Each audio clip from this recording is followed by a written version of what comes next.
రేపటి నుంచి 24వ తేదీ వరకు తిరుమల శ్రీవారి సాలకట్ల తెప్పోత్సవాలు జరగనున్నాయి.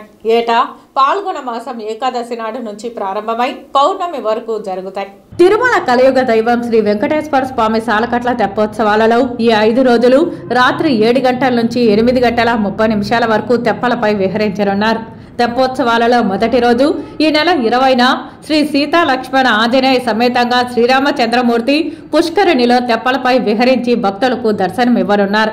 21న రుక్మిణి సమేత శ్రీకృష్ణ స్వామి పుష్కరిణిలో విహరిస్తారు. చివరి 3 రోజులు శ్రీదేవి భూదేవి సమేత శ్రీ మలయప్ప స్వామి విహరిస్తారు. తెప్పోత్సవాల కారణంగా శ్రీవారి ఆలయంలో ఆర్జిత సేవలను రద్దు చేశారు. తిరుమల శ్రీవారి పుష్కరిణిలో 5 రోజుల పాటు తెప్పలపై విహరిస్తూ భక్తులకు దర్శనమిస్తారు.